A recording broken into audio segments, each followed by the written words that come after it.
उसके बाद मैं एक ऐसा मुकालमा पेश करता हूँ जिसका उन्वान है कि हर घर में बेचैनी है, सास बहू में झगड़े हैं। तो इस घरेलू रहन सहन पर मुकालमा पेश करने के लिए दावत देता हूँ जिदान इब्ने सलीम और उसके साथी। वालेकुम अस्सलाम। शाहिद भाई ઘણા સમયથી દેખાતા નથી, શું ખૈરિયતમાં છો? મૌલાના સાહેબ કંપનીના વેકેશનમાં સિંગાપુર, પેરિસ, ફ્રાન્સ, ઇટલી જેવા દેશોના પ્રવાસમાં હતો। શાહિદ ભાઈ તમારી વાતોથી એવું લાગે છે કે તમે દુનિયામાં ફરેલા લાગો છો। આ માણસથી મારી મુલાકાત થાય જે દુનિયામાં ફરેલો હોય। અલ્હમ્દુલિલ્લાહ આજ અલ્લાહ પાકે આપણી મુલાકાત કરાવી, તમને મળીને ઘણી ખુશી થઈ। શાહિદ ભાઈ તમારી જબાનથી એ દેશોના હાલાત સાંભળવા માંગુ છું। હા મૌલાના સાહેબ આ દેશો હું ફરીને આવ્યો છું। દુઆ કરો અલ્લાહ તમને પણ લઈ જાય। એ લોકો જોડે રાહત આરામની બધી જ સવલતો છે। આલિશાન બિલ્ડિંગો, તોફાની ગાડીઓ, રંગબેરંગી લિબાસ, જાત-જાત ખાવા પીવાની આઈટમો, નખરો ભરેલી શાદીઓ। મૌલાના સાહેબ આ બધું હોવા છતાં પણ એ લોકોના દિલોમાં ચેન અને સુકૂન નથી। અને હું તમને પૂછવા માંગુ છું કે લોકોના દિલોમાં ચેન અને સુકૂન કેમ નથી? શાહિદ ભાઈ ચેન અને સુકૂનનો વાયદો અલ્લાહ તાલાએ પોતાની યાદમાં રાખ્યો છે। અલ્લાહ તાલા ફરમાવે છે અલા બિઝિકરિલ્લાહિ તત્મઇન્નુલ કુલૂબ। ધ્યાનથી સાંભળો, દિલોનો ચેન સુકૂન અલ્લાહની યાદમાં છે। મૌલાના સાહેબ તમારી વાત તો ખરી છે, પણ આપણે ઘણા લોકોને જોઈએ છીએ નમાઝ પઢે છે, રોજા રાખે છે, તસ્બીહો પઢે છે, પરેશાન અને બેચેન રહે છે। ગઈકાલે કાકાથી મુલાકાત થઈ। કાકો નમાઝ રોજાના પાબંદ છે, જમાતમાં જાય છે, પણ અંદરથી ઘણા પરેશાન છે। મુએ કાકાને બોલાવ, તમે કાકાથી રૂબરૂ મળી લો। એ લાત કાકા, એ લાત કાકા।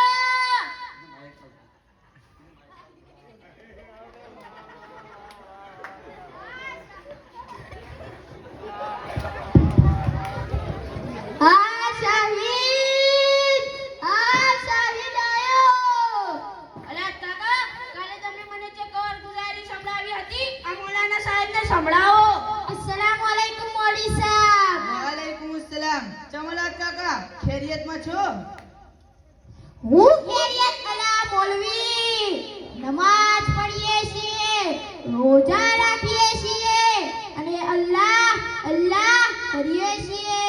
કમાતા હતા એટલે કદર હતી, હવે ઘરે બેઠા છીએ એટલે ડોશી ગજીઓ કરે છે।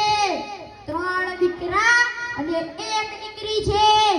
મોટાને પરણાયો, થોડા દાડા સારું ચાલ્યું, પછી ડોશી અને વહુમાં ગજીઓ બેઠીઓ અને મારા ડોશી મગજના ટાઈટ છે અને જુબાનના છૂટ છે।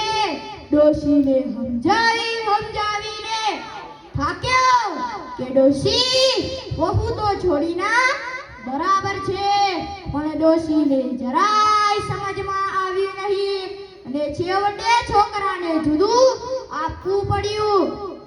બીજા છોકરાને પરણાયો, વહુ ઘરમાં આવી તો એવું લાગ્યું પોતાની સોળી જે 2-4 વર્ષ સારું ચાલ્યું, પછી નણંદ અને ભોજાઈમાં ગજીઓ બેઠીઓ એટલે બીજાને પણ જુદું આપ્યું। ત્રીજા છોકરાને પરણાયો, વહુ એવી મળી તેના ડાહ્યામાં, તેના ગાંડામાં, તેના બોલતા આવડે, તેના રાંધતા આવડે, રોટલા કરે તો એક બાજુ કાચું અને બીજી બાજુ દાજેલું, અને એક બાજુ પાતળો અને બીજી બાજુ જાડો, અને નકશો જુઓ તો ભારતનો। અને શાક બનાવે તો પાણી અલગ, સબ્જી અલગ, અને ચા બનાવે તો પરિવાર વગરની, એના કોઈ કામમાં ઠેકાણું જ નહીં। મેં ડોશીને કીધું વેરા તું અમને પણ જુદા કાઢો। છેવટે જુદો કાઢ્યો, છોકરા બધા ઠેકાણે થઈ ગયા તો ડોશીએ બળી ખાઈએ છીએ। મોદી સાહેબ કંટાળો ના આવે તો શું થાય? સાંભળ્યું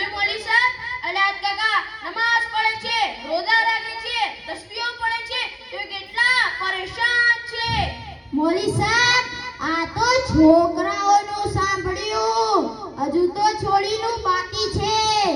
2 વર્ષ પહેલા છોડીને પરણાઈ હતી.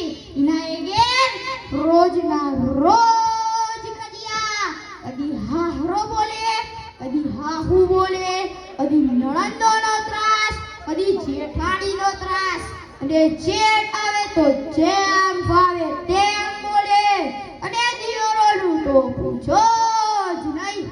એની તો ઠોસ જ અલગ. અને અમારા જમાઈ કાચા કોણના, એઓની માં અને બુનોની વાતોમાં આઈને કોઈને પૂછ્યા બસ્યા વગર મારી છોડીના ઉપર જુલ્મ કરે છે. અને ઘરમાં બધું જ કામ એના માથે.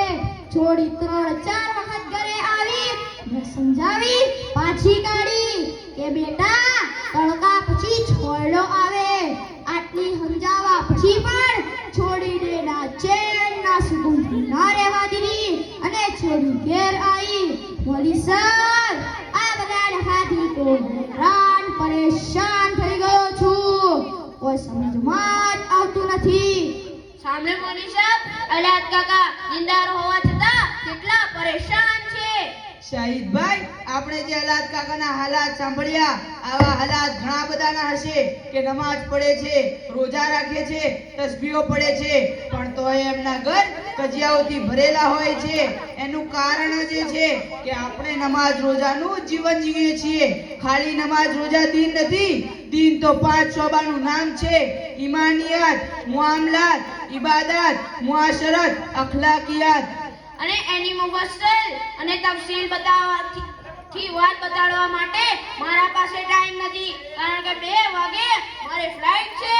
આ મૌલાના સાહેબ અમને દીનની તફસીલથી વાત બતાવશે. ઠીક છે મૌલવી સાહેબ, દીનની તફસીલથી વાતો બતાડો. અલ્લાહ કાકા, તમારી જે વાત મૌલવી સાહેબથી થઈ એ સાંભળી અલ્લાહ તાલા સહી દીન સમજાવે. અલ્લાહ તાલાનો બહુ મોટો એહસાન છે. અલ્લાહે એના ફઝલો કરમથી આપણને દીન આપ્યું છે. અલ્લાહ તાલા ફરમાવે છે, અલ્લાહના નજદીક દીન ઇસ્લામ જ છે. અને અલ્લાહ તાલા બીજી જગ્યાએ ફરમાવે છે કે ઇસ્લામના અલાવા બીજું કોઈ દીન લઈ આવશે તો અમે એને કબૂલ નહીં કરીએ અને આખિરતમાં ઘણો નુકસાનમાં રહેશે. કુરાનની આયતોથી સમજમાં આવે છે કે દુનિયા અને આખિરતની કામયાબી માટે અલ્લાહનું દીન જરૂરી છે. દીન કોને કહેવાય? દીન ખાલી નમાજ, રોજા અને ઝકાતનું નામ નથી. દીનના 2 ભાગ છે. એક ભાગમાં અલ્લાહના હક છે અને બીજા ભાગમાં બંદોના હક છે. આપણે જે સાંભળીએ છીએ કે લોકો નમાજ પડે છે, રોજા રાખે છે, રોજ તસબીહો પડે છે, તો પણ પરેશાન છે. એમના ઘરમાં ઝઘડા છે, ઓલાદના ફરમાન છે, મિયા બીવી તથા સાસુ વહુ અને અડોશી પડોશીમાં ઝઘડા છે. એનું કારણ જ એ છે કે આપણી જિંદગીમાં બંદોની લાઈનમાં દીન નથી. શરીયતને દરેકના હક બતાવ્યા છે. જેવી રીતે મા બાપને ઓલાદના હુકમ બતાવ્યા કે પોતાની ઓલાદને દીન શીખવાડો અને દીનની ઉચ્ચ પેદા કરો, અને મા બાપના હુકમ બતાવ્યા અને માના પગોના નીચે જન્નત છે અને બાપ જન્નતનો દરવાજો છે. કુરાનમાં અલ્લાહ તાલા ફરમાવે છે, અલ્યા મૌલવી, હું તો આ બેઠ્યો, મારા તો ટોટિયા દુખે છે. أعوذ بالله من الشيطان الرجيم بسم الله الرحمن الرحيم إما يبلغن عندك الكبر أحدهما أو كلاهما فلا تقل لهما أف ولا تنهرهما وقل لهما قولا كريما. अगर तारी हाजरी में तारा माँ बाप माथी कोई 1 या 2 गणपण સુધી પહોંચી જાય તો તું એના ઉપર ના કે અને એઓના સાથે સખ્ત લેજામાં વાત ના કર, બલકે એઓના સામે નરમ લેજામાં વાત કર. એવી રીતે શોહર બીવીના હુકમ બતાવ્યા. શોહરને કીધું બૈરું તારું છે અને બંદી અલ્લાહની છે. કુરાનમાં અલ્લાહ તાલા ફરમાવે છે, વઆશિરુહુન્ન બિલ મારૂફ, તમે औरतोंના સાથે સારા વર્તનના સાથે જિંદગી ગુજારો. અને બૈરાને શોહરના હુકમ બતાવ્યા. એક હદીસમાં આવે છે જેનો મફહૂમ છે, અલ્લાહના નબી સાહેબ સલ્લલ્લાહુ અલૈહિ વસલ્લમ ફરમાવે છે કે શરીયતમાં અલ્લાહના સિવાય બીજા કોઈને સજદો જાયઝ હોત તો औरतને હુકમ કરત કે પોતાના શોહરને સજદો કરે. અને એક બીજી હદીસનું મફહૂમ છે, અલ્લાહના નબી સાહેબ સલ્લલ્લાહુ અલૈહિ વસલ્લમ ફરમાવે છે કે જે औरत પાબંદી સાથે નમાઝ પડે, રમજાનના રોજા રાખે, પોતાના આબરૂની હિફાજત કરે અને શોહરની ઇતાઅત કરે, તે જન્નતના જે દરવાજાથી ચાહે દાખિલ થઈ જાય. અને અડોશી પડોશીના હુકમ બતાવ્યા. એક હદીસનું મફહૂમ છે, અલ્લાહના નબી સલ્લલ્લાહુ અલૈહિ વસલ્લમ 3 વખત કસમ ખાઈને ફરમાવે છે, અલ્લાહની કસમ એ માણસ મોમિન નથી, અલ્લાહની કસમ એ માણસ મોમિન નથી, અલ્લાહની કસમ એ માણસ મોમિન નથી. સહાબાએ પૂછ્યું, યા નબી અલ્લાહ કોણ? જેનાથી એના પડોશી રાજી ના હોય. એવી રીતે અખલાકી ફરીજો છે કે હાહુ વહુને પોતાની છોડી સમજે અને વહુ પોતાની સાસુને માં સમજે. અને શરીયતે હુકમ આપ્યો છે કે મોટા નાના ઉપર શફકત કરે અને નાના મોટાની ઇજ્જત કરે. એવી રીતે શરીયતને દરેકના હક બતાવ્યા છે. અગર પૂરી શરીયત અને દીનના સાથે જિંદગી ગુજારશો તો કુરાન પાકમાં અલ્લાહ તાલાએ જેટલા વાયદા કર્યા છે ખિલાફતનો, ઇજ્જતનો, મોહબ્બતનો, બરકતોનો, આ બધા વાયદાઓ પૂરા થઈ જાય અને દુનિયા જન્નતનો નમૂનો બની જાય. અલ્લાહ તાલા પૂરા દીનની તાલીમ આપે છે, યા અય્યુહલ્લઝીના આમનુ દખુલુ ફિસ્સિલ્મિ કાફા. એ ઈમાન વાળો, તમે પૂરા દીનમાં દાખિલ થઈ જાઓ. માટે આપણી કામયાબી પૂરા દીન પર અમલ કરવામાં છે. દુઆ કરો અલ્લાહ તાલા આપણને સહી દીન સમજવાની તૌફીક આપે. મૌલાના સાહેબ, તમારી વાત અમને સમજમાં આવી ગઈ છે અને બતાવો અમારે સહી દીન સમજવા માટે અમારે શું કરવું પડશે? શાહિદભાઈ, સહી દીન શીખવાનો તરીકો એ છે કે જમાતમાં જાતા રહો અને ઉલમાની સોબતમાં બેસતા રહો અને બચ્ચાઓને પાબંદી સાથે મદરસામાં મોકલતા રહો.